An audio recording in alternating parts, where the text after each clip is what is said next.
aspiring pianists. We have a series of master classes and lessons by the artist faculty members, as well as faculty and participant recitals in the evenings. We also have competitions at the end.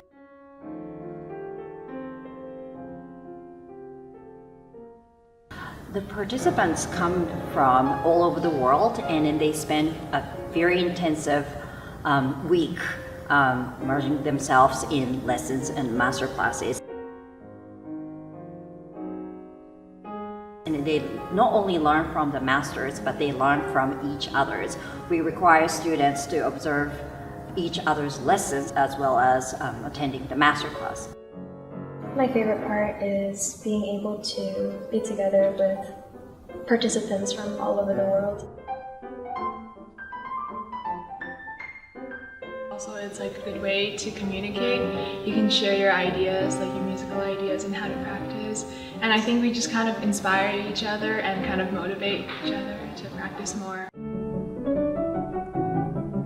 The master classes help you learn off of other people so you can apply it to yourself and improve piano. And I just think this festival is a great way to improve your piano skills and also meet new people. It's just been a great experience for me, and I wish that in the future I can attend more festivals like this because the experience has just been so great and unique for me.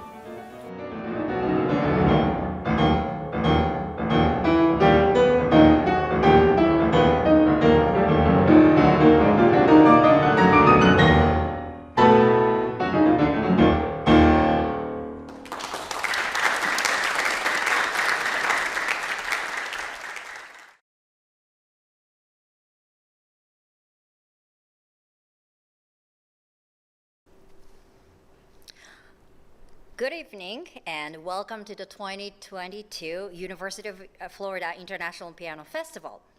This is a week-long festival where we celebrate piano music in recitals, master classes, lessons, and in many other workshops. This is a truly special event as we are connecting our Disklavier piano here in Gainesville, Florida, with another Disklavier piano in New Philadelphia tonight for the remote recital and masterclass with Hugh Sung. Hugh is a world-renowned pianist, pedagogue, and music technologist. We are honored to welcome him as a guest artist and teacher tonight, and are also grateful to the sponsors and donors who made this festival possible, especially to the Florida Division of Arts and Cultural Affairs for supporting this special event. Without further ado, let's welcome Hugh Sung. Thank you. This is so weird. I hear the audience in the background. This is so cool. Hello, everybody. My name is Hugh, and welcome from King of Prussia, which is about 45 minutes outside of Philadelphia.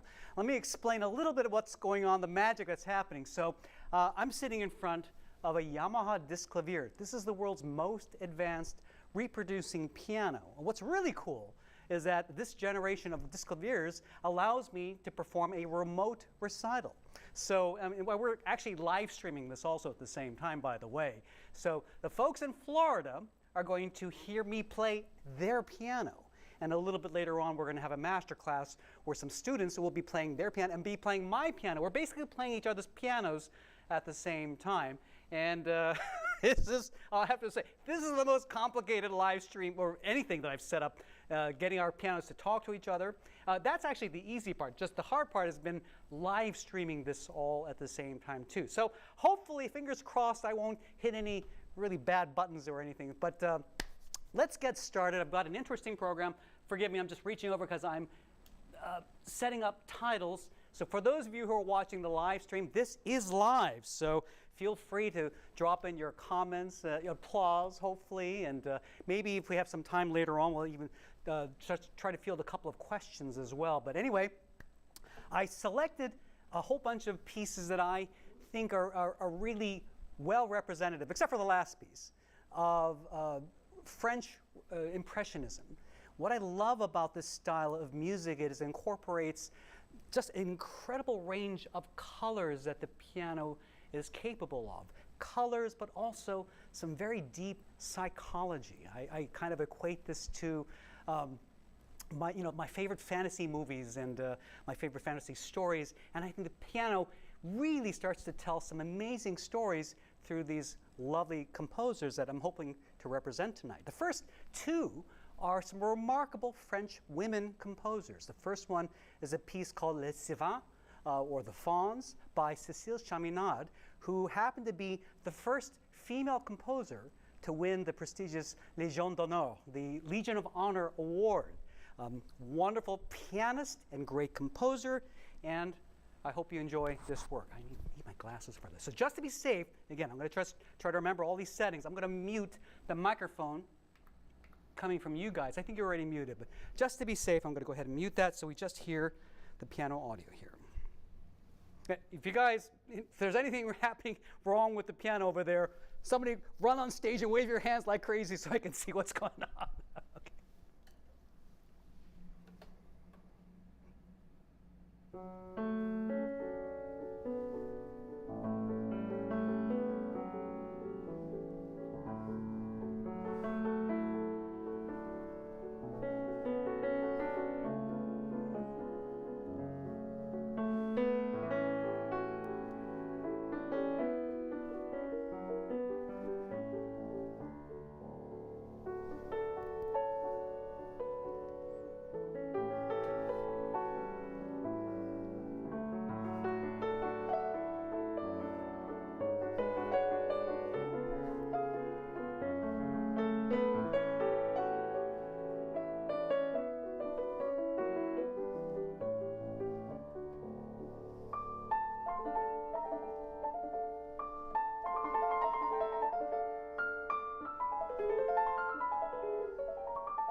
Just wondering if I can hear some applause. Anyway, is the sound coming through okay? Just out of curiosity. I'm just wanting to see. Okay. Oh, greetings from Minnesota. Oh, thank you so much. Thank you, Paul. Folks who are out there in live stream land, are you hearing everything okay? I just want to make sure that the sound is coming through all right. Please post a comment and let me know if you're having any issues with the sound. All right? Well, anyway, we'll keep going with the program here. The next piece, let me get my thing going on here. The next piece is, this is probably my new favorite composer. Her name is Mel Bonis. The first name is, I believe, Melissa. Is that right? Milan. Okay. Milan Bonis. Anyway, she changed her name, a little surname, Mel, because female composers at the end of the late French Romantic era really were frowned upon. And Mel Bonis had an interesting career. Melanie, excuse me. So Mel is short for Melanie. Thank you so much to my lovely assistant. So Melanie had to change her name to Mel to hide the fact that she was a woman at the time. And she actually was a student, both Chaminade and Mel Bonis were students at the Paris Conservatoire. And Mel Bonis happened to have studied with the great French composer César Franck. Interestingly, her family discouraged her from being a musician, and she was married off to a wealthy man and lived what I would say is a very frustrated life. And what was interesting is that even though she was denied exposure for her music on a public sense, the fact that she resorted to composition, I think you can hear the passion in her music through her works. And so while Mel Bonis and Chaminade were pretty close in terms of the time that they studied, for me, Mel Bonis takes the music to a far richer, far deeper level. So she's really become one of my favorite musical characters just to learn about and to discover her music too. So anyway, by the way, I'm going to be playing two barcarolles. This one's by Mel Bonis, and then we're going to compare another barcarolle by a different composer completely. So it'll be fun to kind of compare two different boat songs. So this is the barcarolle by Mel Bonis.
Isn't that a cool piece? A wonderful composer. I just love exploring her works. And I think, and when I first discovered her works, I felt a psychic bond. Well, I don't know what you would call this, but it certainly felt like I found a kindred spirit musically. Anyway, this next composer, let's go ahead and switch this view. Let's see. All right, sound is beautiful. Great, great, great. Cambridge, England says sounds beautiful. Okay, Melody Bach has an interesting statement. She says, should we presume that the Yamaha in Florida has the keys moving simultaneously? Yes, that's the amazing thing. So while maybe I should should I do the next piece where we see a view of the piano moving over there? Well, so what's really cool, and you're going to see the students playing in Florida, and they'll be playing my piano remotely. And I am simultaneously playing the piano in Florida remotely. That's the incredible thing with the Yamaha Disklavier technology. We're communicating simultaneously over the internet. Pretty cool stuff there. So thank you for the great, great question. All right, okay. Yes, thank you, Brad. Yes, very, very cool piece. Now this next piece I'm going to play for you is by an American composer, an American impressionist. This gentleman studied in Berlin. He's considered an American impressionist, and he died very, very young. I think he was only 36 years old when he died in Elmira, New York, I believe. No, he was born in Elmira, New York. Forgot where he died. But Charles Griffes, one of these composers that not very many people know about, died way too young. So I'm sure we've been robbed of some true masterpieces. But what he left us, even though it's a very small oeuvre of works, is just remarkable. So again, sometimes it's fun to explore different composers when they take a theme, like a dance or a nocturne. And in this case, this is a barcarolle. Many composers have written barcarolles. So we just heard a barcarolle by Mel Bonis. Now this is Charles Griffes' version of a barcarolle. And if you don't mind, I'm going to read this really quick poem that he has written at the beginning of the music by William Sharp. It reads, "The old impetuous sea, changeless yet full of change. It seems the very mirror of these dreams we call men's lives, as one great wave doth rise and scorn an ocean grave, and leaves its crown of foam where the high cliffs stare seaward steadily. So from love's throbbing, pulsing sea, all lightning lit by passion, reared a might wave resistlessly." What a cool poem. So here, I think what you're hearing is more of a, how shall I describe it? Not a shanty, but something that kind of recalls a bit of the English, sense of the sea, but with some beautiful impressionistic colors. So I hope you enjoy this version of Charles Griffes' barcarolle from his fantasy pieces. Okay, got the title there? Great. All right.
cool how it sounds like the ocean, the turbulent waves, and the mysterious fog and everything. Oh, just such a cool piece.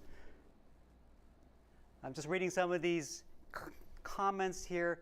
Oh, I want to see if I can post this up. The Griffes bark roll is so atmospheric. Yeah, absolutely. Oh, thank you, Jasmine.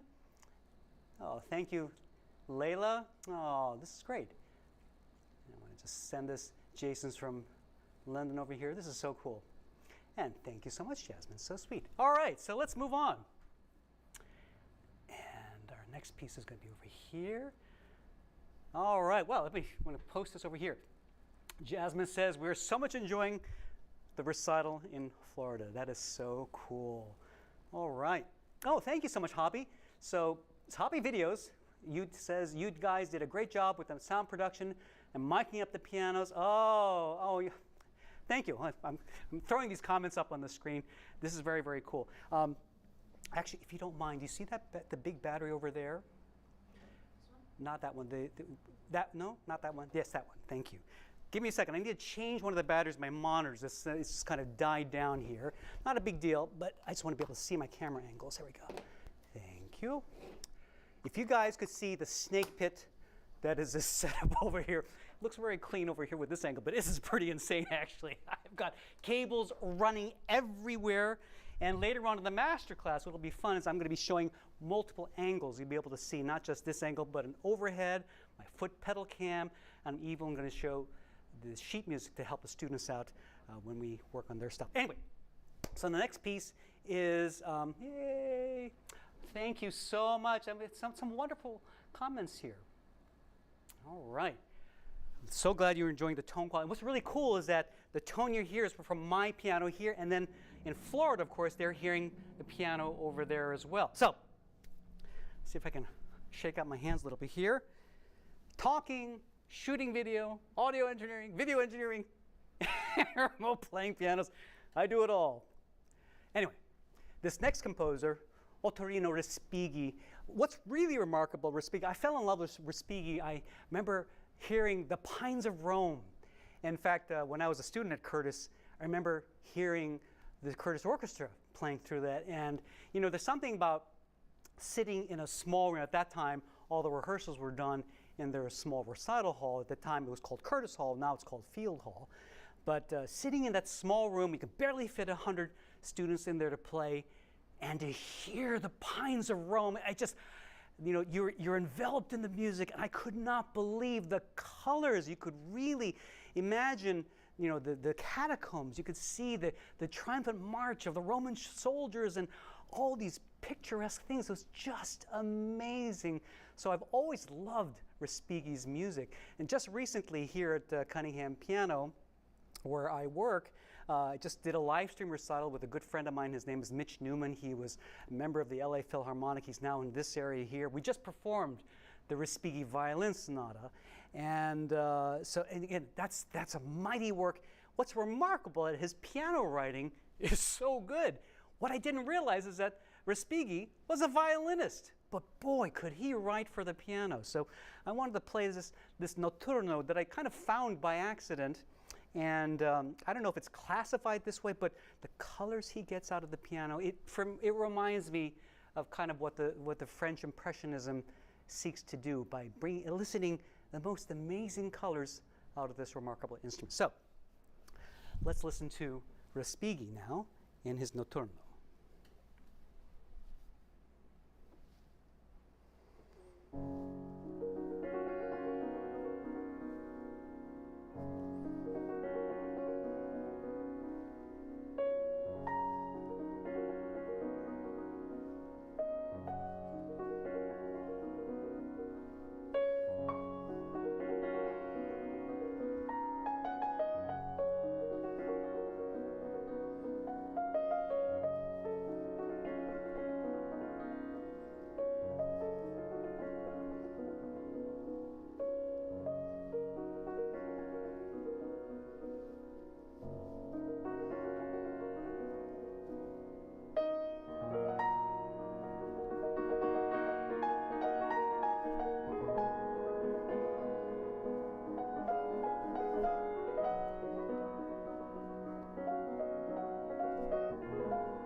such a pretty piece. Okay, I'm going to throw in a couple of things here. Thank you, AJ. Oh, thank you so much, Jeremy. Very talented young pianist there. Oh, thank you so much. Oh, thank you, AJ, again. I'm going to throw all these wonderful comments up here. I really appreciate it. Okay, before I lose courage, let's see if I can tackle this Chopin. This is a piece that, oh, I'm not going to talk about it because I'm going to freak myself out. So, anyway, I hope you enjoy this one.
Thank you guys so much. The reason I wanted to not talk too much about this, when I was a kid, this piece freaked me out more than anything else. And it's interesting, as I worked on it, and it just never ceased to freak me out. And every time I would play it, it was just a royal mess.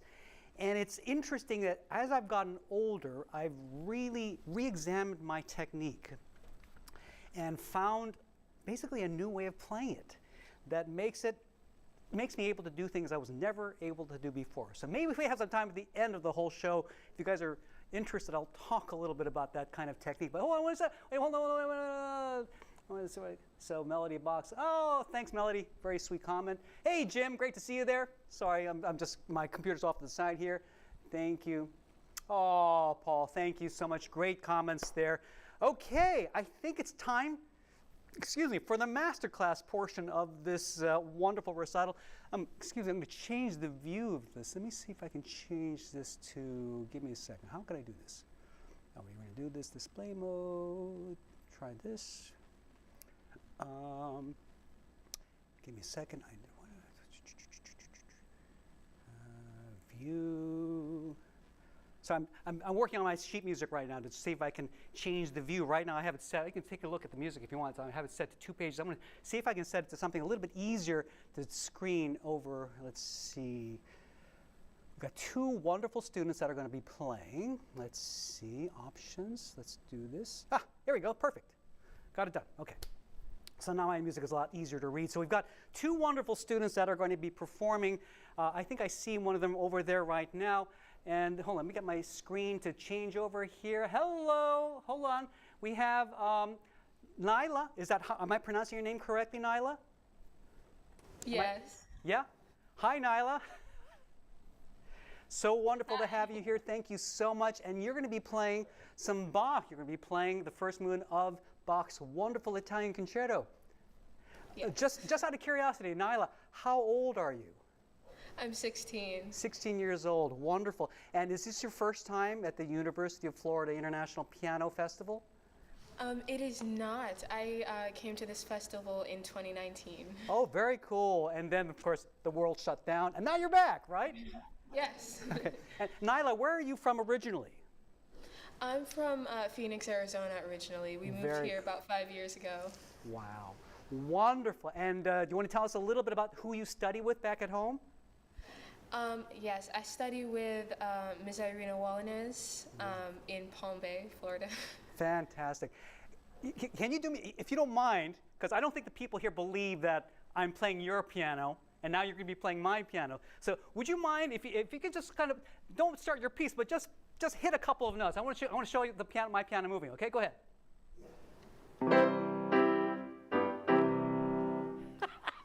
Is that cool or what? Wow, this is so much fun. Okay, so I don't want to make you nervous. Nyla, are you all set with the Bach? Yes. Okay, let's hear it.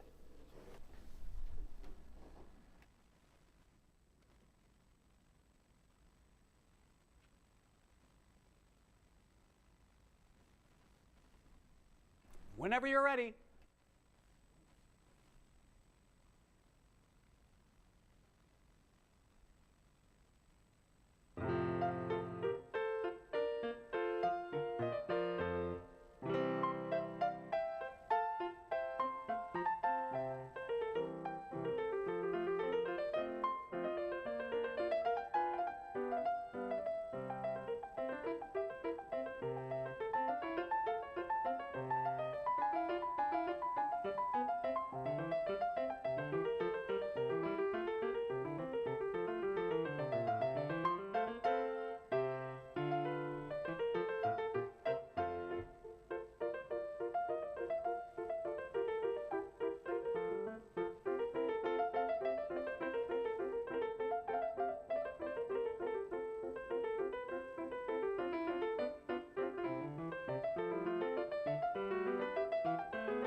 I guess it's kind of hard to see. There's a whole audience over in Florida. Can't hear, but bravo! It's great job. I love how you play this piece. This is really nice. Sorry, Hugh, you're muted. I'm kidding. I forgot to unmute myself. I was basically saying all wonderful things. Let me do that again. Bravo! Wow, that was fantastic. You sounded terrific. Sorry about muting myself, but you sounded absolutely wonderful. Bravo again. Yeah? What, are you able to talk back to me? Because I love having conversations. Do you have access to the microphone there? Yes. Okay, great. I guess Jasmine will hit the speak button. Okay, so this is terrific. Now, this is going to be interesting because I'm going to try to think about some of the things. Now, the biggest challenge, of course, with any master class is, we've got a very short amount of time. Jasmine, how much time do I have to work? Okay, it looks like I've got a good amount of time that I can work with Nyla, right? Yes, Okay. about 25 minutes or so. Okay, so just, oh, by the way, so there's a little technique in Disklavier teaching. So if you're playing, and if I want to stop you, I'm going to go something like, I'm going to hit my keys, and then, if you hear me doing that, you know that I want to say something to interrupt your playing. Okay, does that make sense? Yeah? Here, just for fun, I'm going to play it again. Everybody can watch the key moving. Isn't that cool? All right. So, listen. You sound terrific. So one of the things I like to explore are expectations in music. The other thing I'm not sure if we'll be able to do this, but I want to explore a little bit of rhythmic creativity. Okay, I think, again, I'm a romantic player. Okay, I'm not of a scholarly bent, and there are many people who have much better scholarly knowledge of Bach than I do. But I recently was at Carnegie Hall and heard a phenomenal Renaissance ensemble that just completely changed my world from that one performance, and made me realize that there's a zest and a life that's in this music that sometimes I think we get a little bit worried because Bach is so wonderful. There's so many wonderful lines, right? So many wonderful textures, and we want to get everything precise and clean, and we feel like perhaps that we just staying nice and steady is the way to go. Okay, I want to see if within you've got terrific rhythm, by the way. I love your rhythmic strength. I want to take advantage of that to see if we can zip things up just a little bit. Okay, so. For example, the very, very, very opening. Okay, let me see. Here's what I want to do. Okay, can you see the music? Isn't that cool? So now, a typical composer. I don't know if you can get this, but here, and suddenly he jumps to this really this dominant key, kind of suddenly here. Okay, so what I'd like to do. Can you see this over here? I want to see if you can take advantage of that surprise with the rest, okay? Wait. And so, in other words, don't have to be so precise to get through that. Does that make sense? But to give a little bit of a dramatic pause. This is supposed to be somebody holding their hands going, ooh, surprise, okay? So can you start the beginning again? And I'd like to see if you can give me. Wait. Wait.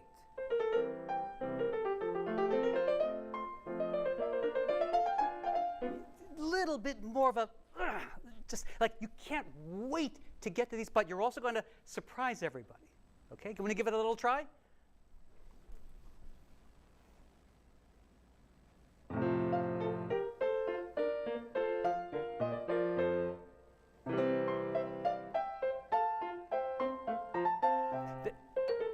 Yeah, that was great. I heard the pause there. That was one more thing. Now, one more thing I want to see if we can kind of get a little more zing in, okay, is this thing over here, okay? This wonderful syncopation over here. This one over here, this one over here. You know, he could have, you know, he could have done something very simple. He could have done something. Let me see if I get my my over. He could have done.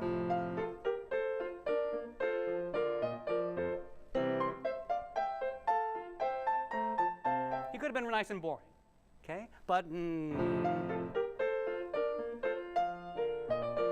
ooh, that's pretty cool.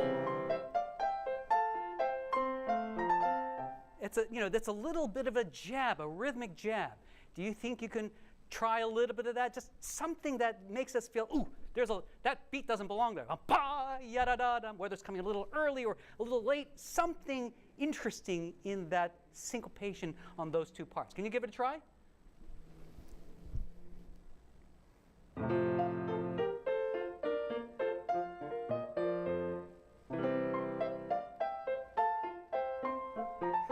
Yeah, I'm thinking a little bit more along the lines, a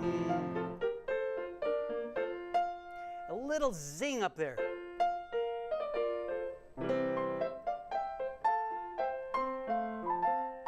Yeah, little something extra on those top notes. Can you give that a try?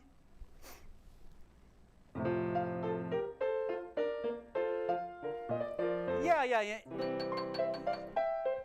Yeah, and I wouldn't be afraid to perhaps even come off a little bit. Yeah. Instead of just connecting that. Hear how I'm leaping off? Basically, I want to leap off of this note over here, and I want to leap off of this note over here. Do you see that? I'm leaping off of those into the syncopations. Does that make sense? Yeah? Give it a try.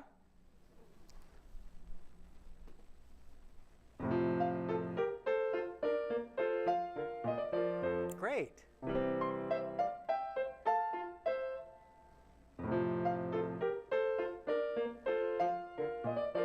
Wait.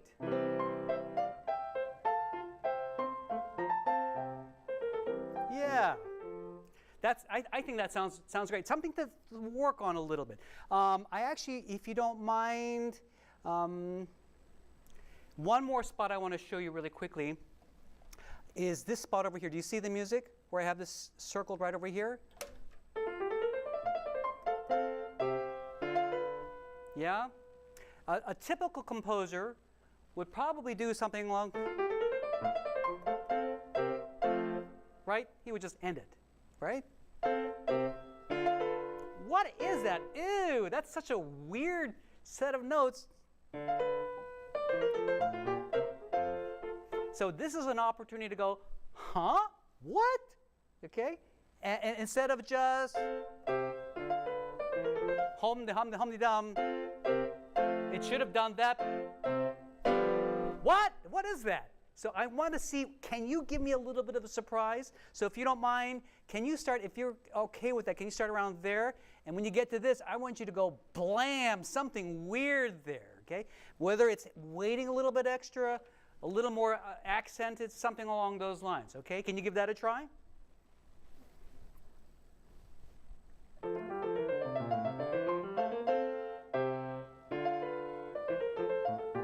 Okay, good. Now, one more thing I want to show you. If you can, there's a very magical moment right in this measure here. Let me clean this up a little bit here. Okay? I want to show you where this magic moment happens. It's right here.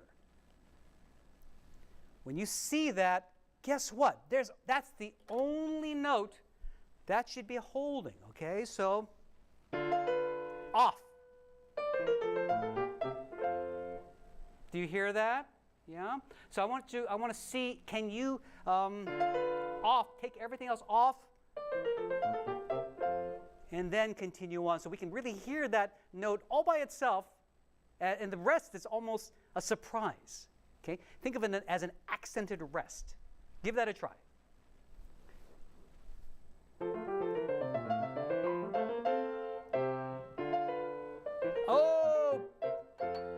Pretty good, almost.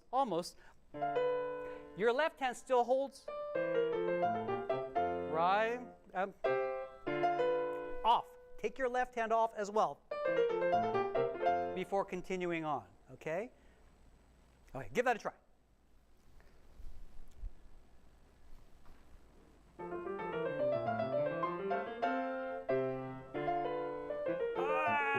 Almost, almost. Again, let me do it in slow motion.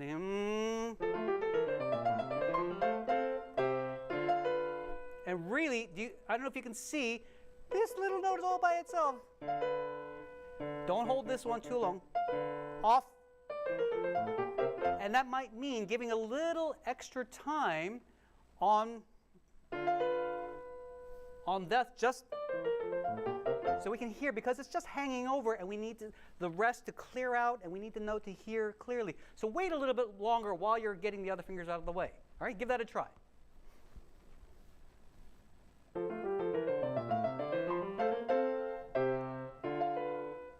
Oh, you almost did it. Almost. See here. Okay.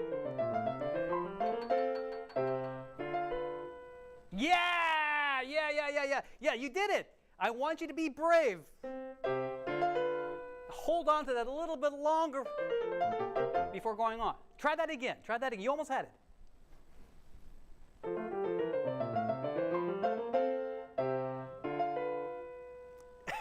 That's it. Good. Yeah, and I think it's interesting that the way your left hand's not quite decided. If you notice the timing, take a look at this, okay? If you look at the math of this note, this dotted note, and this quarter note, they both come off precisely here. Boom. So these rests, if they could pop, they're popping, okay? So, off. So in other words, you don't want your left hand and your right hand to come off at different times, okay? They should both off. See? All right, see if you can try that.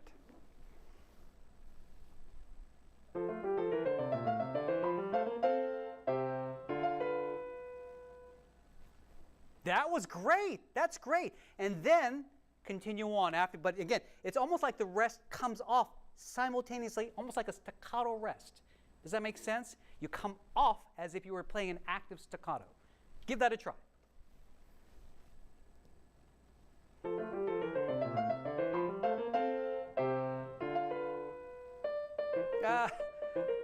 Okay, almost. Again, I don't want to belabor the point because there's a few other spots I want to touch on, but when you work on this later on, again, if you did it slowly, off. You're actually holding on 3 notes, and then notice how they all come off at the same time. In fact, this is a good exercise. Instead of kind of one at a time, it's kind of cool because you can see, in fact, let me do that again. You can see the keys. If you kind of come off one at a time, you're not getting that effect. But these 3 notes, and then, see that? Precisely. Practice that. Do just that. That's it. Yeah, that's the idea, okay? So incorporate that if you can a little bit. Now, let me talk about, here. In this next little section over here, I thought perhaps your left hand could be a little bit more interesting.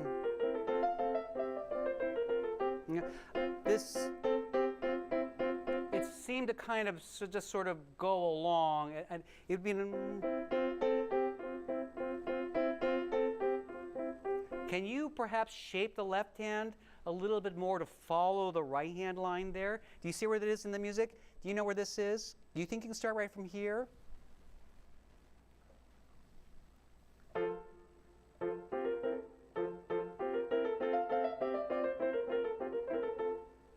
Yeah, yeah.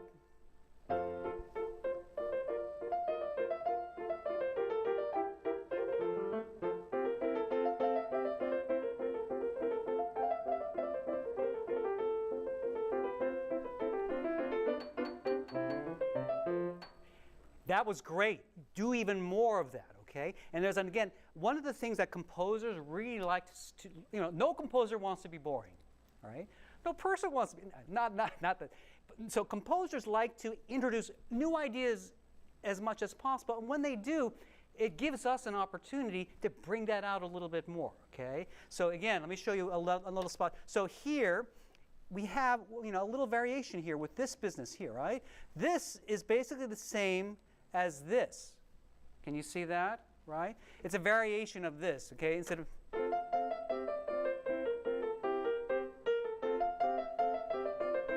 he could have repeated himself, right?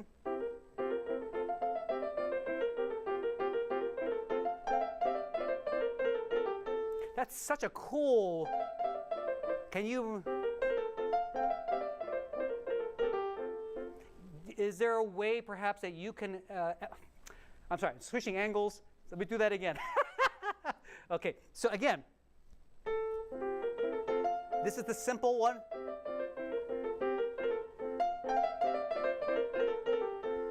Do you see what I'm trying to do? I'm trying to make it a little bit more interesting when it adds those little 30 seconds in. Can you give that a try?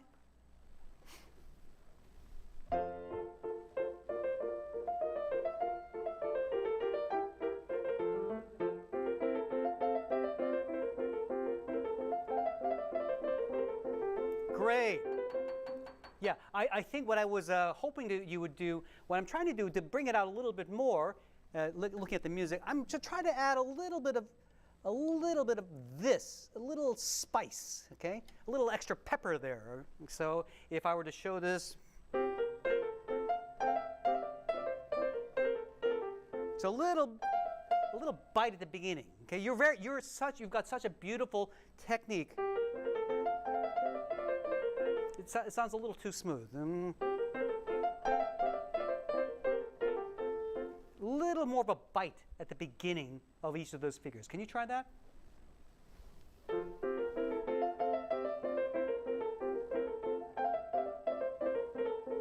Yeah. In other words, what you want to try to do, give a little more air. Yeah, a little air between them, and a little bit more space instead of connecting them. Do you hear how I'm kind of condensing things a little bit? Give that a try.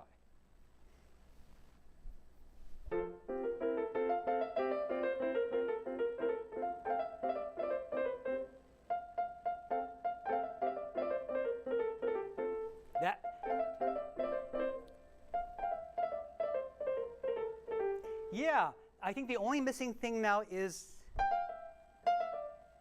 little more on the first notes.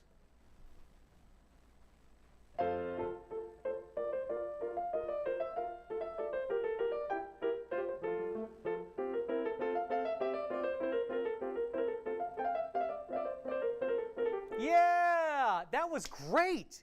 You know, don't be afraid to do more of that.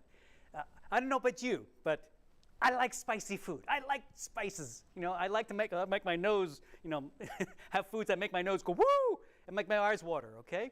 So don't be afraid to add a little more pepper on that. Bat it up, just a bit more, okay? Good.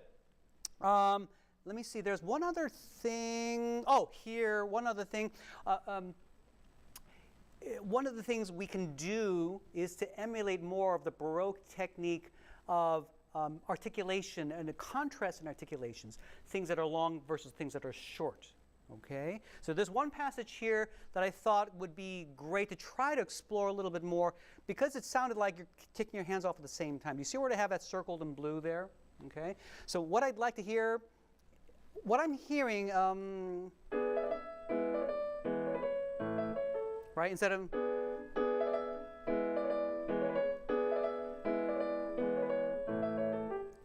is there any way perhaps that we can try to connect these a little bit longer? I know this is not a great spot to start. Maybe if that's easier to start over there. Can you give that a try?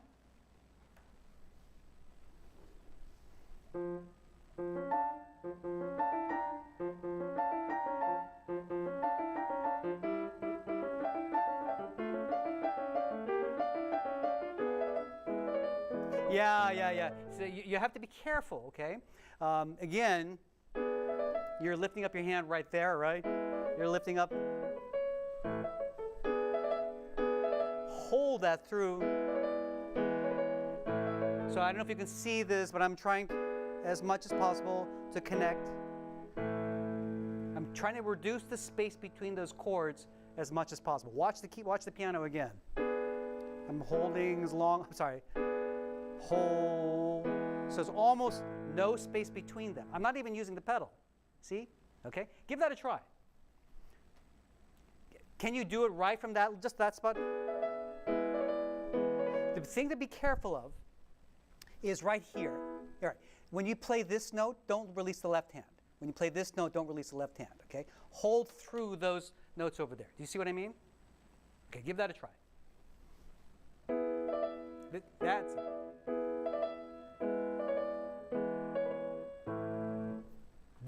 Yeah, that's fantastic. Yeah. And so you might want to work on a fingering that can get to that. Okay? But I don't know if you can see, the frame rate is probably not fast enough in this video, but can you see how quickly I change between the chords? Pretty fast, right? Almost sounds legato, right? You kind of had that. Try that again.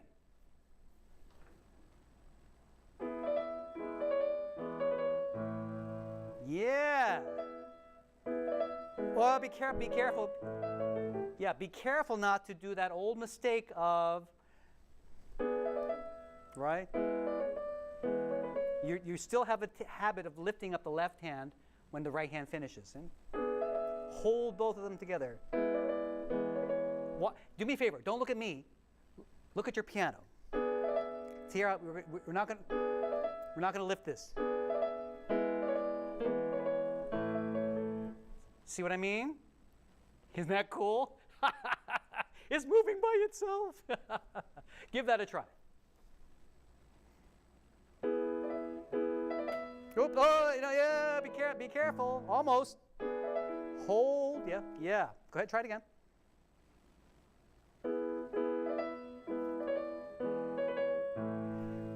Everything was great except for the first chord. Yeah, everything was great except for the first chord. Hold that middle note a little bit longer.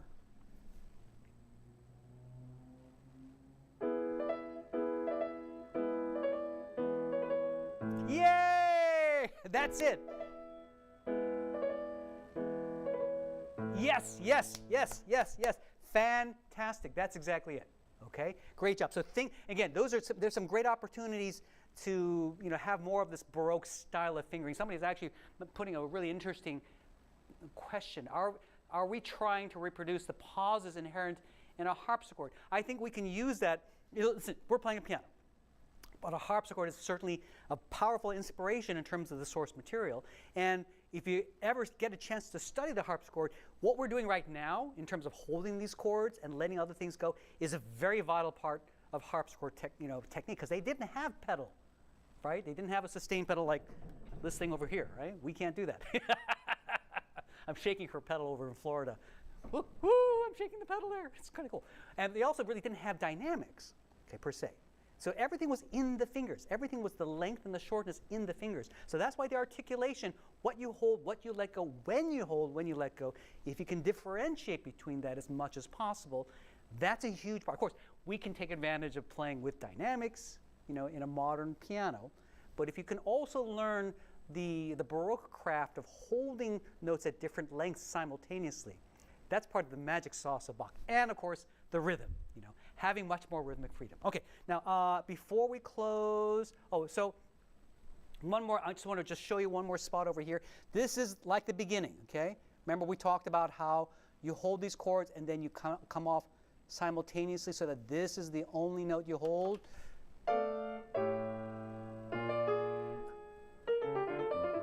Right, same idea, right? Okay, so just be aware of that there. Okay, let me just jump across, find my other music. So this happens all over the place here. Da da ba bum bum bum bean da da da dum. Now in the music it's kind of written like that, but here I think the melodies really should be a little more distinct. Here is the theme again, yeah. So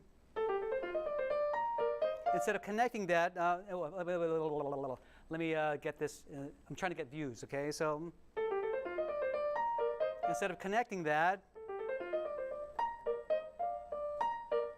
A little separation. Yeah, so that ends it, and then that starts it. So if you can show a little bit of a break there, I think that'd be really cool. Can you give that a try somewhere around there?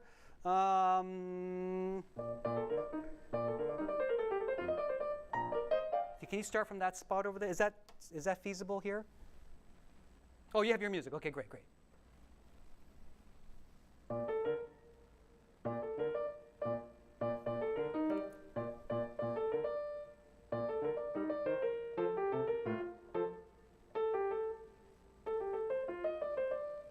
Yeah, that's just, yeah. Start right there. Yeah.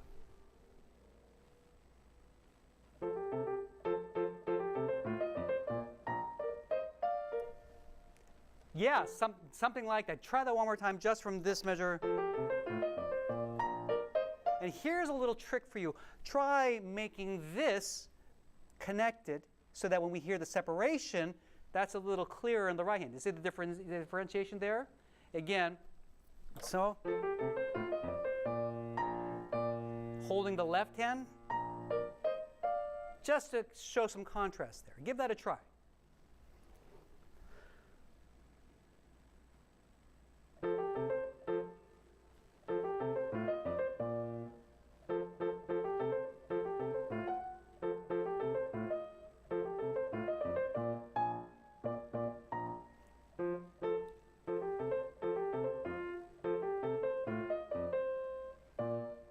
Okay, good. Now, so what you're doing is, okay, in fact, let me see if you can look at your piano.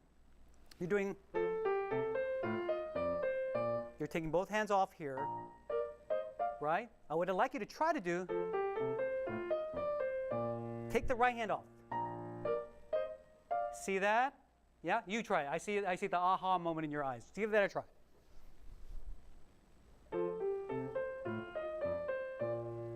Yes, yes, yes, yes. Isn't that cool? It sounds like two completely different voices because the right hand's separated, the left hand is connected. Do that one more time. That was really cool.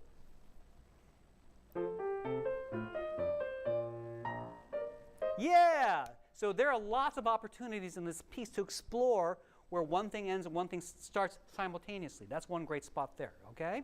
Great. Another spot I wanted to highlight. I was curious about your fingering. I think you got a little tangled up here. Wait, no. There's one spot. Yeah, here. Was it here? I'm sorry, I'm looking through the music. There was, no, I think maybe that was it. I think this spot you got a little tangled up in here. Yeah. I just didn't know if you wanted to look at different fingerings. Can you play this again? Somewhere around here. This spot, I just noticed that things got a little hairy there. Yeah? Want to give it a try?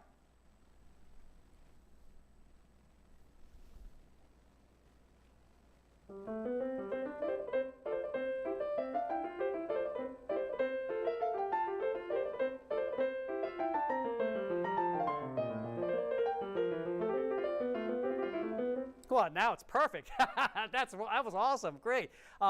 I think what would be helpful sometimes is something that I call anchor fingers. Anchor fingers meaning because you have a lot of fast notes, you have to time them with notes in the left hand. Yeah. So, for example, right. Making sure that you feel this D with that. With this, you see what I mean?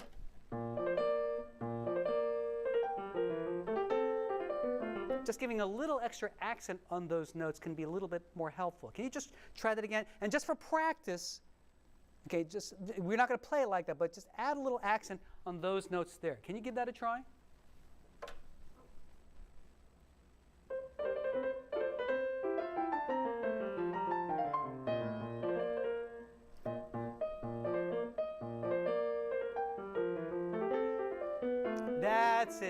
That's it. Yeah. And even here,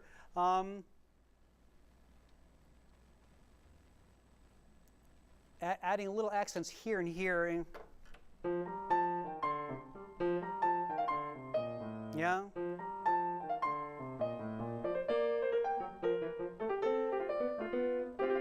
Having those little accents can sometimes be helpful there too. Yeah. Try that one more time.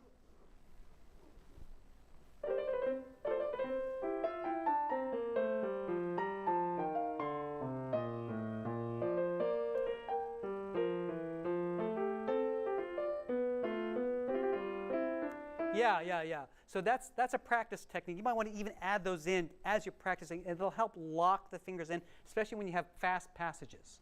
Yeah, so it doesn't kind of go off all on its own. I think there was one more spot. Yeah, just curious about the fingering that you have.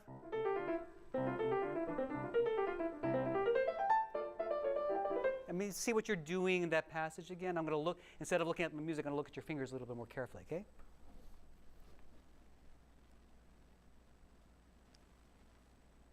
Do you know where that is?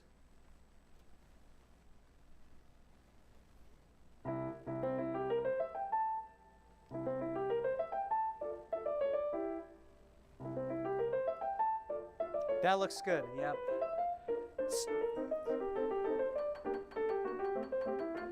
Yeah, start from 2 measures before. Okay.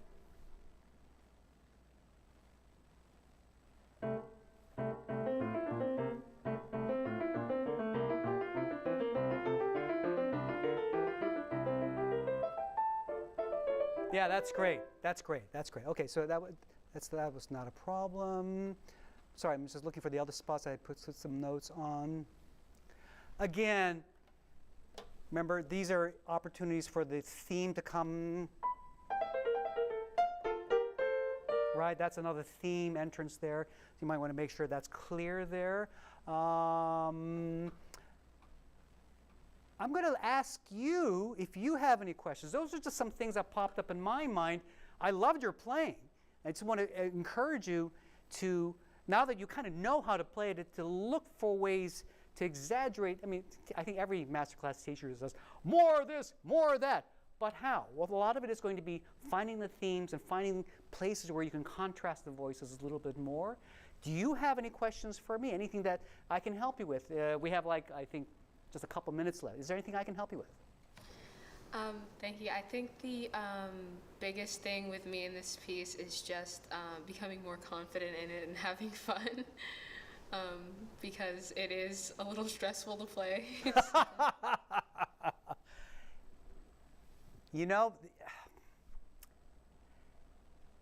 I think we have a lot of pressure to be perfect in ways that are unfair, wouldn't you say? Yeah? Instead of, like you said, having fun, you know? And it can be challenging. You know, this is, especially with Bach. You know, in a sense, what I love to do is listen to lots of different interpretations, you know, and just hear different ideas. Like Andras Schiff has a certain perspective, Glenn Gould has a very different perspective, and hearing how different it can be, in a sense, can give you, if you listen to those recordings, can give you perhaps some ideas. It's like, hey, if they did that, why can't I? Or why don't I try this? Why don't I try that? Does that make sense? Yeah? So I think confidence can come in just exploring and not being afraid of trying new ideas. And again, learning to have listen to some of these other recordings. One of my biggest influences for Bach was my old theory teacher who sadly passed away, but his name was Edward Aldwell. Now, I took theory classes, and most of my theory classes, I'd be asleep. Very boring. And then, I think this is my first or second year at Curtis, he was performing, he scheduled himself to perform book 1 of the Well-Tempered Clavier. The whole book. It's like, Preludes and Fugues, the way he played it, I never heard Bach like that. It was so unique, so romantic, so individual. It made me think, like, am I allowed to do that? That is so cool. So, you know, sometimes confidence doesn't have to come just from yourself.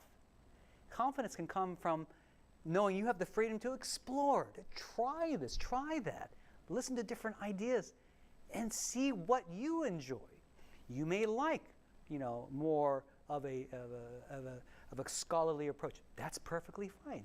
You may like a wilder approach. That's kind of my school, but that's okay, right? And so I would encourage you, confidence isn't just about how well you memorize, but it's being carried away by your imagination. Does that make sense? Yeah? Thank you. Well, thank you so much. You play so beautifully. I have a feeling we probably need to move on to the next person, unless we have a few more minutes. No? Yeah? Oh, okay. I think we're time to move on to the next performer. All right, thank you so much for that beautiful performance. A big applause for her. Yay, beautiful. Okay, and next, let's move my little track down to here. Great, okay. Somebody here. Hugh, by the way, when you, on our side, when you play and speak at the same time, sometimes we lose your voice, just to let you know. I forget. So let me explain my system. That's my fault. I have my setup here. The Disklavier is a great machine, is a great tool for teaching remotely. I forget sometimes that I purposely move my microphone sound through the piano so it'll shut off my microphone while I'm playing so that we don't hear both the audio and the Disklavier at the same time. Thank you for reminding me, Jasmine. I will try to keep my mouth shut while I'm playing. Okay, so our next person that's going to be performing is Elise Brown. Elise, am I saying your name correctly? Yes. Okay, and you're going to be playing the wonderful Rachmaninoff. In fact, while you play, if folks in internet land don't mind, I might skip over to a view of the piano here playing so people can see that you are playing my piano here. Is that okay? Okay, so you're going to be playing the great Rachmaninoff Prelude in C-sharp minor, Opus 3, number 2. Okay, let me get give me a second. Let me pull my music up, and hopefully you can see this. I've got a very old edition here, but let's give that a try. Okay.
Wow, fantastic.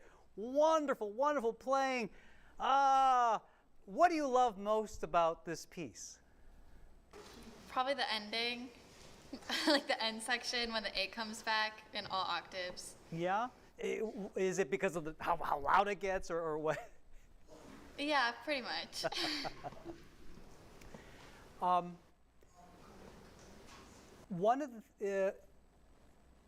One of the things I'd love to see if we can explore more of is, the piano is in many ways is a kind of a monochromatic instrument. Okay, we can't really. There's no vibrato, right? We can't vibrate like violins can, right? We can't crescendo on a note like singers can. So there's a lot that we have to use our imagination for, especially, and the piano can sometimes sound like an orchestra, but we have to be a little strategic in terms of how to get that effect out. Does that make sense? Yeah? Okay, so one of the things, again, I don't know if your edition, I've got a very old Zelotti edition here, but what I'd love to see if we can explore is how perhaps we can, for example, right from the beginning here, one of the things I'm noticing is we've got this melody here, right? I'm going to remember not to talk while I play. Let me try to remember not to talk while I play. So, for example, we have the main melody here.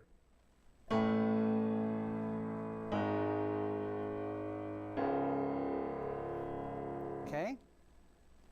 This repeats, this repeats, this repeats, this repeats over and over and over again. Okay?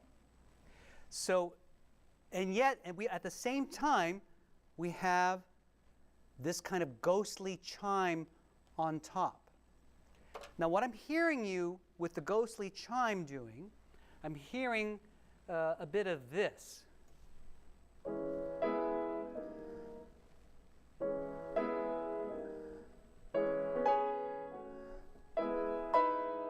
It's very active.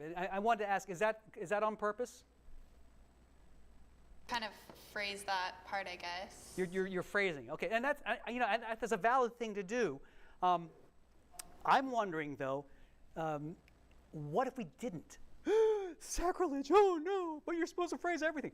What if we didn't? And what if we focus more on just keeping the layers really different? Okay, because right now the beginning, it gets very busy.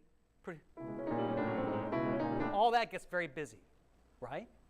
But the beginning is almost like two very different spheres of sound. Okay, you've got the growling bass, and then you have these bells on top. So let me see if I can kind of show you what I mean. What I'm thinking of is something along the lines of this, okay?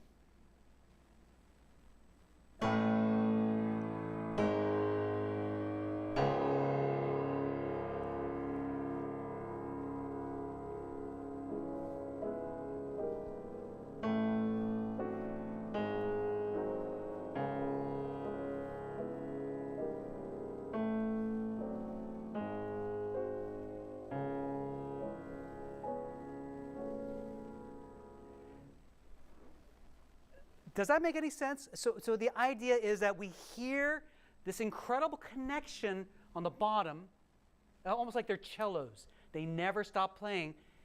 And at the same time, these chimes, they're just sort of there, but they're not taking away attention. I felt like the top and the bottom were too equal. Yeah, does that make any sense? So try it again. And here's another thing that I found really interesting. Here in my edition, I think this is a really good idea. This triple P.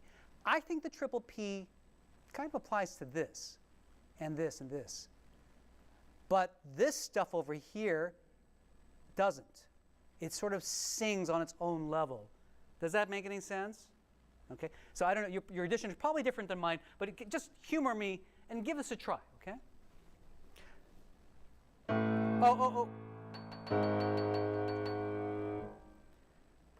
one more time, and this time I want to watch something special. Try that again.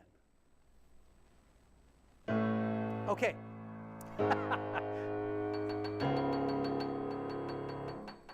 Okay. Now you can't see this. In fact, what was interesting is I switched to my pedal cam right as you started. And this is how you started, okay? You played, and then your pedal went down. Right? Listen to the difference between this sound and this sound.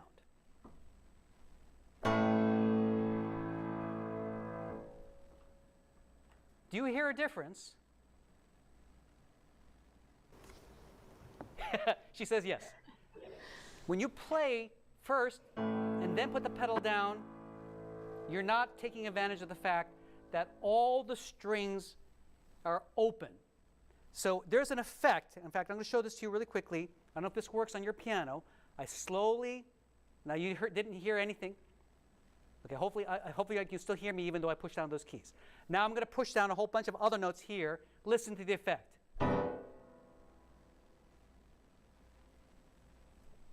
Did you hear those notes vibrate in the middle? Okay, so that is a sympathetic effect. The sympathetic effect is how other strings cause each other to vibrate.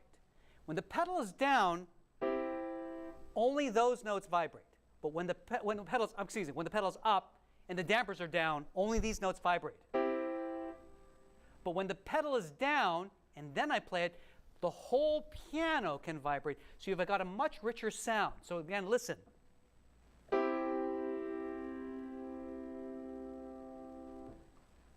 Did you hear the echo effect when I did that with the pedal? Okay, so here's what I'd like you to do. Let's get the pedal cam on. When you start, do this. And then play.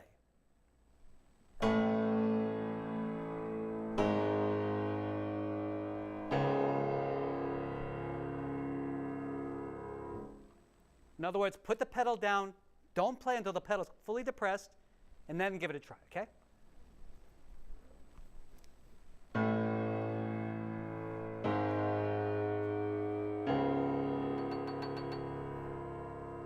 Sorry, try one more time.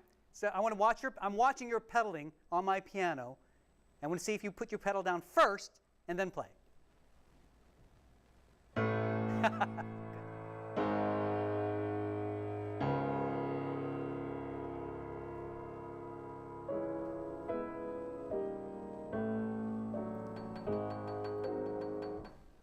That was great. Thank you. So just remember that the pedal opens up the sound of the whole piano. Okay? Now the other thing is this. We've got this, and then we've got this. Did you count? This is a long, long, long count. And I think it's on purpose. It seems kind of crazy, but when you really just take that into account, unfortunately, I won't be able to talk and play at the same time. So I'm going to do this. I'm going to play the count, okay, in terms of like eighth notes or something. Now listen to how this is going to go. Okay, ready? See if this works. 1.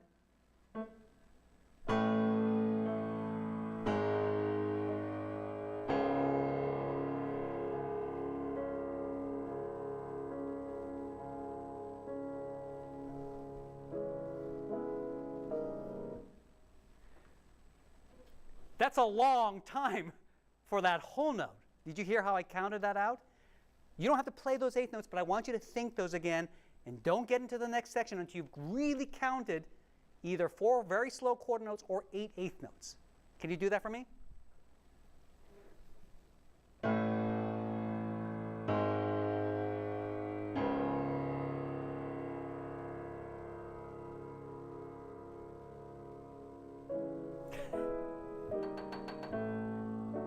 Pretty good. I think you were 1/8 note too soon.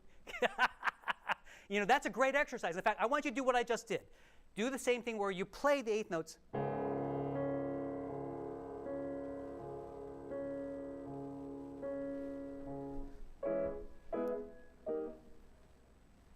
Okay, you try that.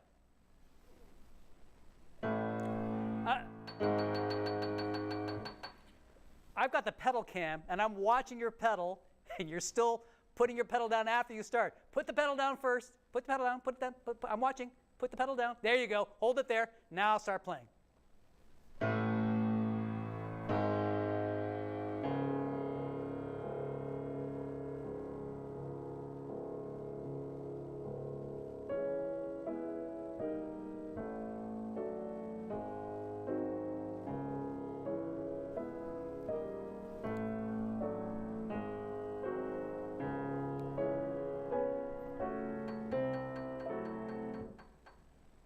That's great. Okay, I want to play it for you.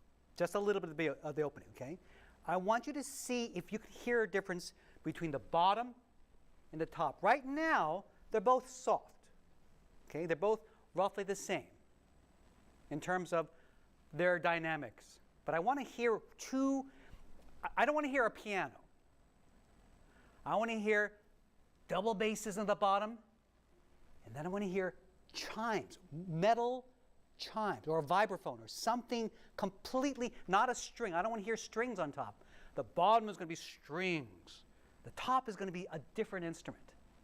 All right, I'm going to see if I can do this for you. Let's see if this works, okay? And I'm just going to start from that spot when the two different voices come in.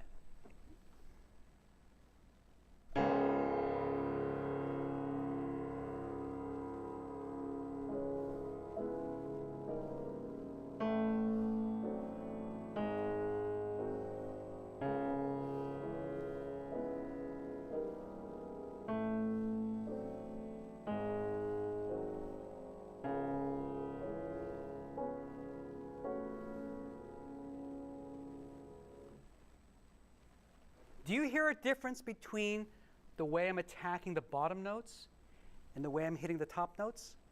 I'll try to give you the secret sauce to how I'm doing that, okay? First of all, when I'm playing the bottom notes, I'm really letting the weight of my arm go right to the bottom of the note. Even though it's quote-unquote soft, I'm giving enough muscle so that it's soft, but it's got a bite. Whereas for the top chords, I'm barely brushing them. I'm just letting the hammers, if you imagine the keys are like levers, this is a percussion instrument, and you're going to brush, just let the hammers lightly hit the strings. Whereas the bottom, I'm going to kind of feel like I'm bowing them. I want to push down, feel like I'm really pushing that with more weight with that. Can you try that? Just there, right there, yeah.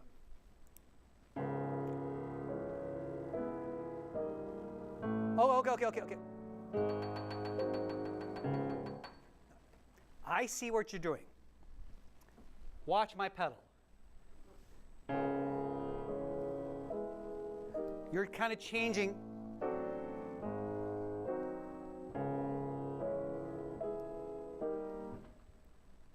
Am I correct in how you're pedaling? You're sort of pedaling each chord a little bit? Yeah, but I have the middle pedal down too. Oh, very clever. Clever effect. Okay, that's a great effect. I can't show you the middle pedal here. I want to show you, what if you just didn't do that? And let it blend. Watch how I'm going to do this, okay?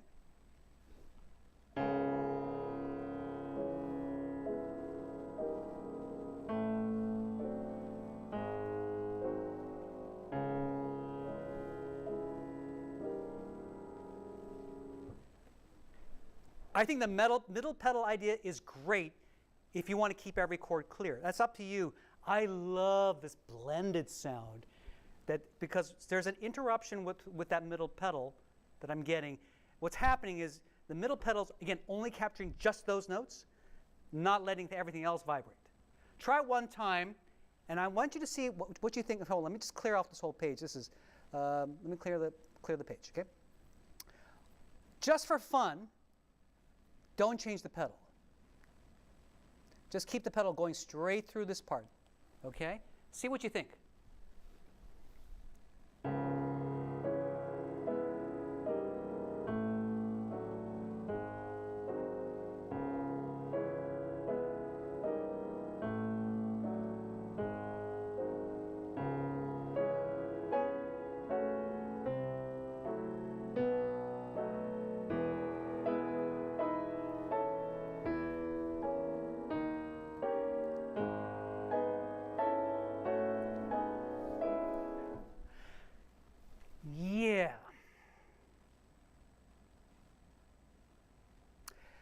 So again, what it sounds like to my ears is this.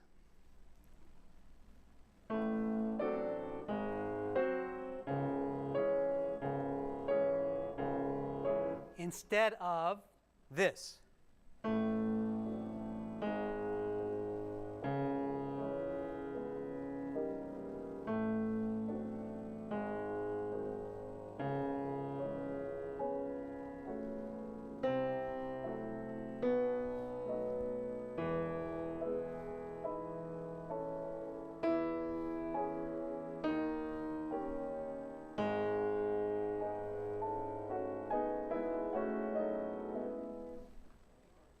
Do you hear a difference? So I'm trying to exaggerate, really exaggerate. So in two ways. The bottom notes, I'm punching a little bit more. The top notes, I'm barely touching them. And that huge difference in texture will be a place that I would love to hear you try. Okay? Because right now they're still very similar how you're approaching them. Imagine every time you play the bottom notes, you gain 20 pounds. And every time you play the top notes, you've lost 40 pounds. Okay? Heavy on the bottom and super light on the top. And rapidly transitioning between those two, it's going to be the big challenge. Give that a try.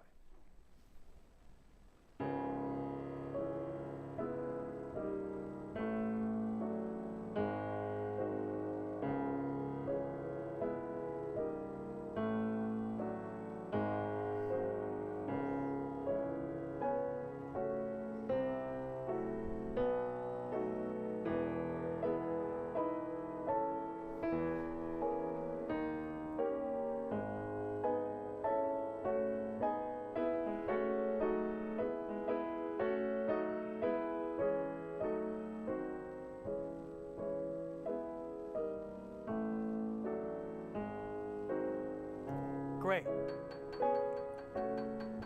Yeah, I mean, I think, I apologize, I forgot to switch the camera to your angle, but maybe it was kind of cool to everybody see that you were playing my piano. That was really good. Yeah, again, it's just something to explore, okay? Something to think about. So why don't we go on to this nasty section over here, right? This whole business, and I'll be careful not to play and talk at the same time. Can you play that for me, please?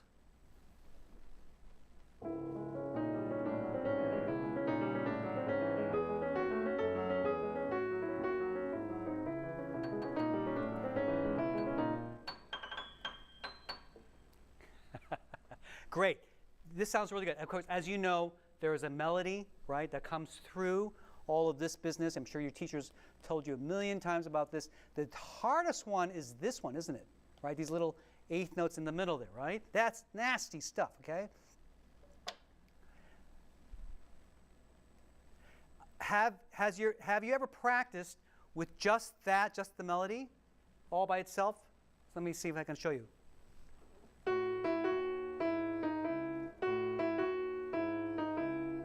Try that right now by yourself.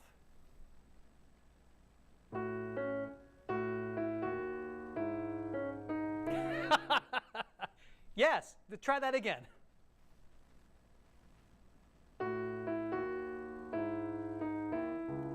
Yes. So in other words,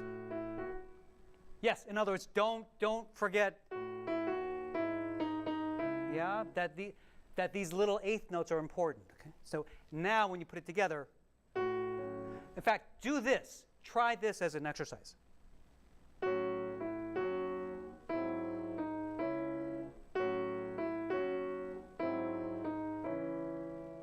In other words, I'm taking the individual notes and then putting them together as a chord. In other words, you're just for as an exercise, put this together, put this together.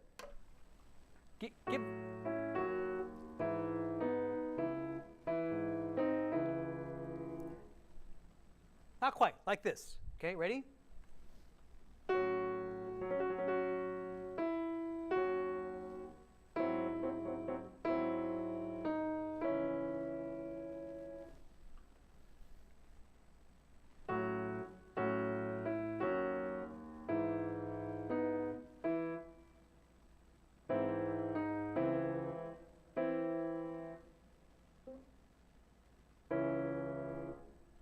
that's the idea.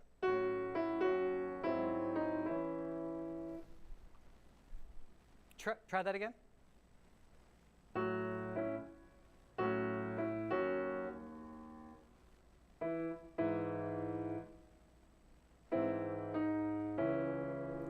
Yay! There you go. Now, all we do is kind of separate it. Just no.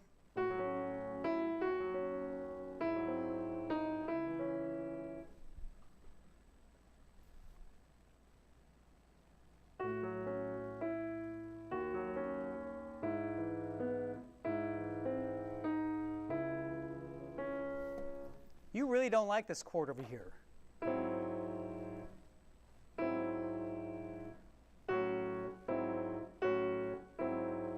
Just play that, just play these two together.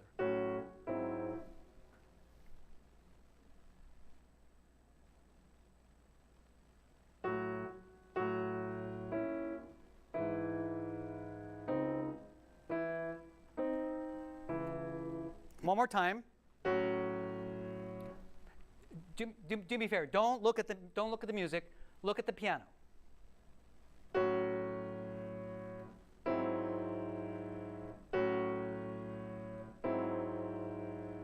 Now put your hands on top of the chords when I'm playing them.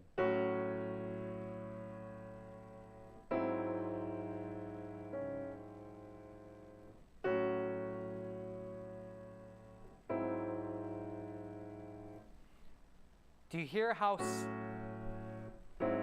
Yay! You got it. That's it. That's exactly it. Very good. Okay?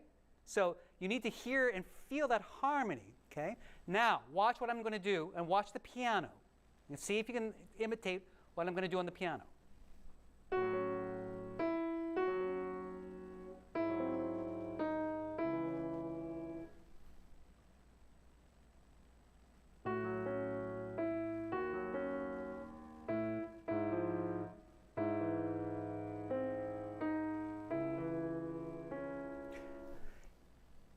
The thing that's throwing you off is this. Let me show you what's throwing you off. You are freaking out about that. Ah, I've got to go to an E. Ah! Remember, don't freak out, okay? Don't freak out about that E. These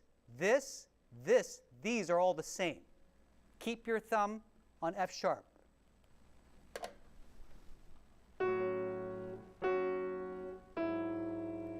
Now you change. Try that.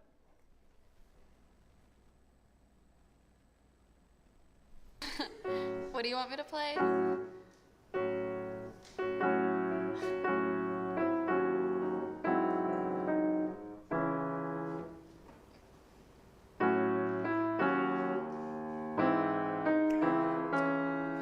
Okay, it's okay. See, you were thinking, oh, I've got to change to an E. I got to change to an E. The E doesn't happen until later. There are 1 F sharp, 2 F sharps, 3 F sharps in your right hand. One more. That's it. Yeah, so one of the most interesting things in terms of technical hang-ups is that we are creatures of patterns. Our brains love patterns. You're trying to do things 2 by 2. Here it's a 3 and 1. It's kind of weird. So you just have to remind yourself not to move down to the E too soon. Make sense? Yeah? And the other thing I'm trying to show you is by thinking of this as one unit there, that'll help you get that top voice to come out a little bit clearer.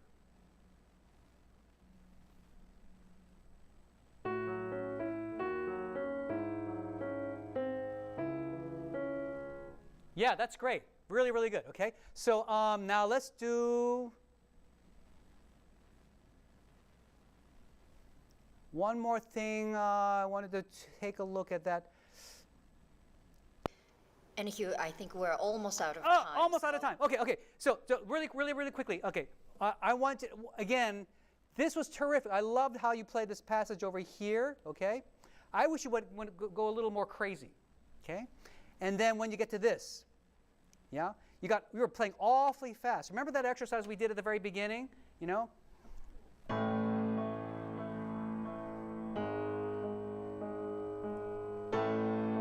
If these are eighth notes,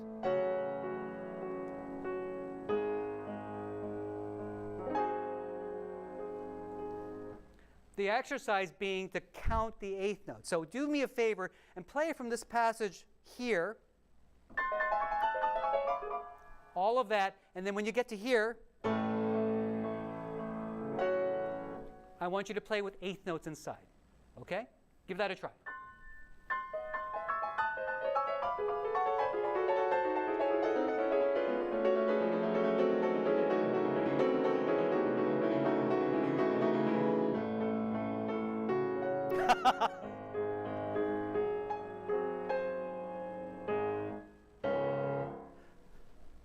Well, if you do that, then this has to sound like this.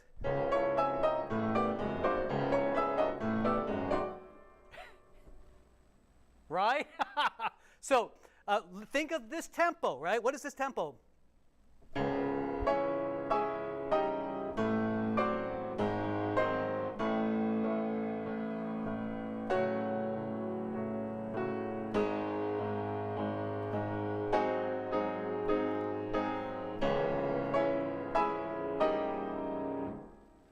Does that make sense?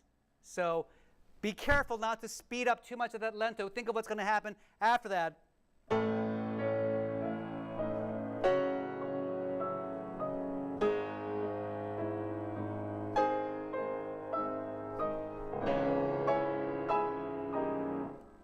So now you try that. Do you want me to start from measure?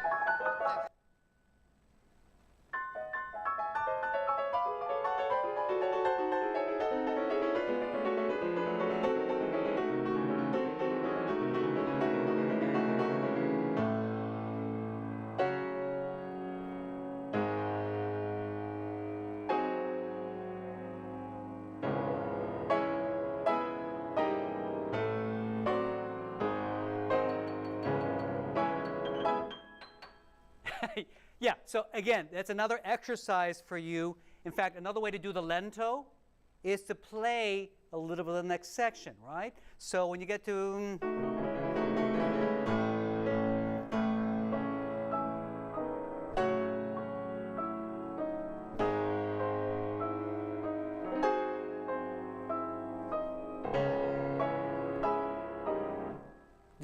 Do you see what I did? I improvised the next section so I can feel the timing of the lento a little bit better. All right? So,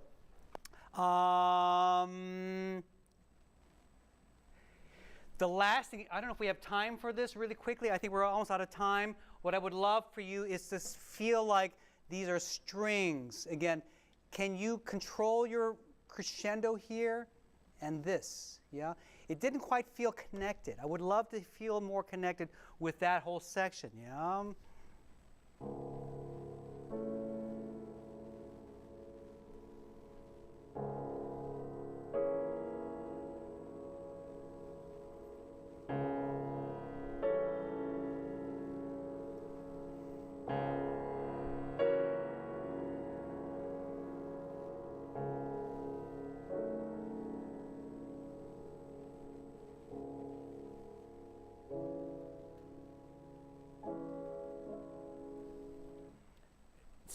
See if you can just do that ending again. And you know, the hardest thing, again, we can't sustain, right? We can't crescendo. You can use your imagination. If that crescendo was a line, we're basically picking points of that line in terms of the dynamics, right? And then following that curve down.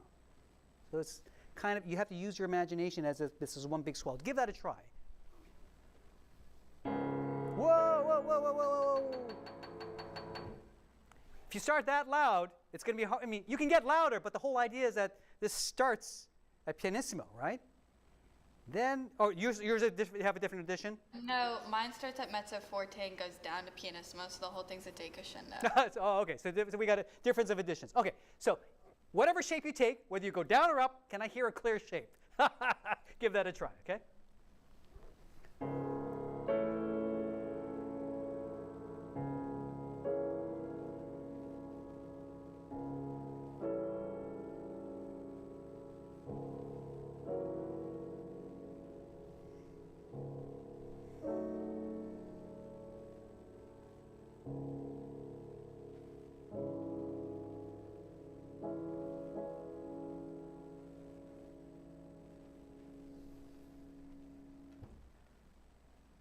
That was really good. I'm wondering, I noticed you used the soft pedal only on the kind of last two measures, right?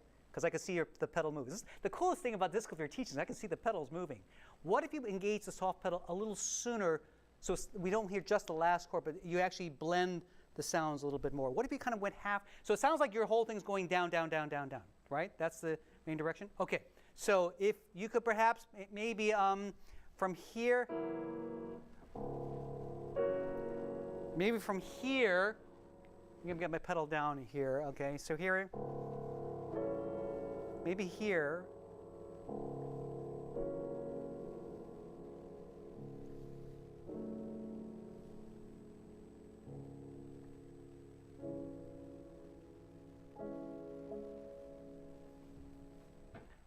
I don't know, just something to try. Okay, see if you like that.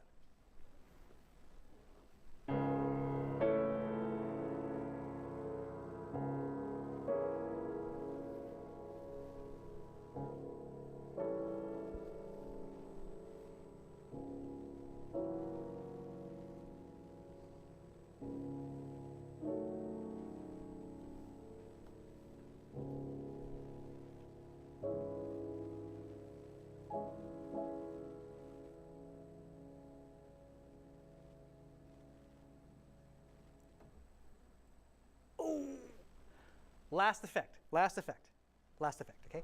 Watch my pedal.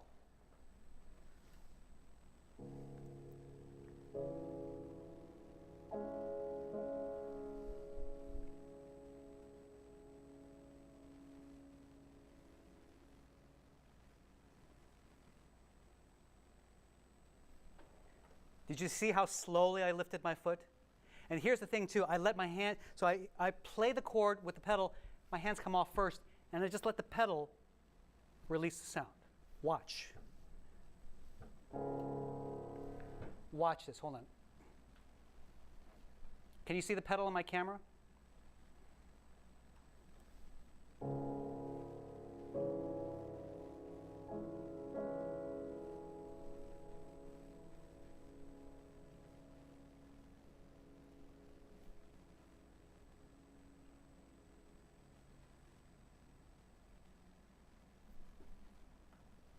Now you try that, okay?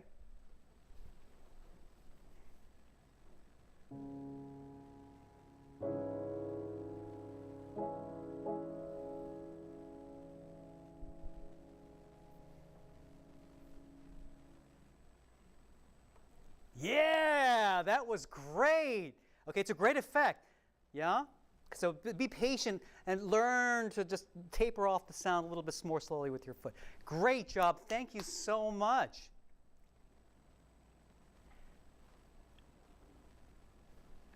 All right. How are we doing? I guess we're done. Are there any final thoughts, questions? This is certainly a fun experience. I hope you guys had fun. I hope it was helpful and just explore different ideas, different approaches to the music. You guys, you play beautifully, absolutely beautifully. You know, I just wanted to give you some other perspectives in terms of what's possible on the piano for you. I said thank you. Oh, I saw you mouthing thank you. Okay. Thank you so much. Jasmine, any closing thoughts, any closing words? Well, thank you so much for the wonderful masterclass, and it's too bad we can't show you the camera, but everybody's so excited, and it was so, maybe we can, I don't know if we can show the camera, but I don't want to. I have about 40 people, everybody. Aww.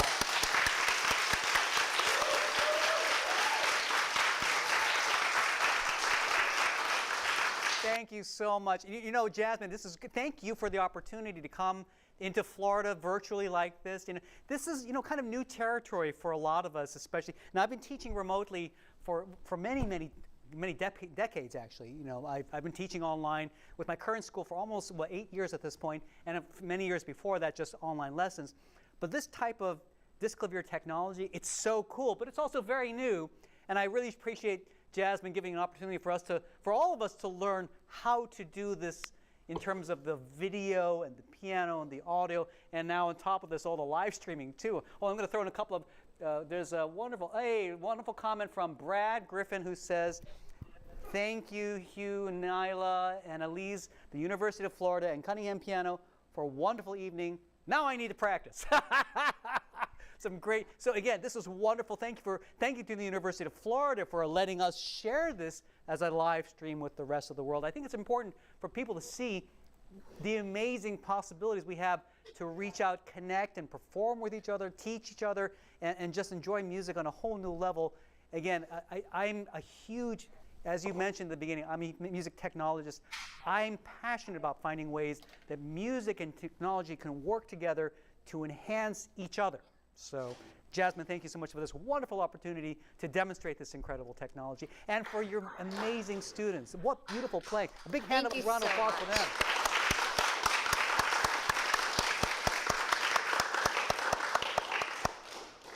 Thank you so much, Hugh. We at the University of Florida, we recently acquired this piano, and we're so excited to have this collaboration. And we're still learning a lot of amazing things that this piano can do, and I'm looking forward to more of the collaboration with perhaps other universities as well as other places in the world. So thank you so much for this wonderful masterclass. Again, special shout out also to Shanna Kirk, who was helping. She's one of our Yamaha reps and amazing technologist who helped us put this connection together. So Shanna, thank you so much for your help in teaching us how to do all this. And thanks to Yamaha, thanks to the University of Florida. Thank you, Cunningham Piano, for giving me these amazing pianos to play with. So again, thanks everybody for attending. I hope you had fun, learned something, enjoyed the evening, and hopefully we'll do it again real soon. I hope so too. Thank you so much. You're welcome. Take care.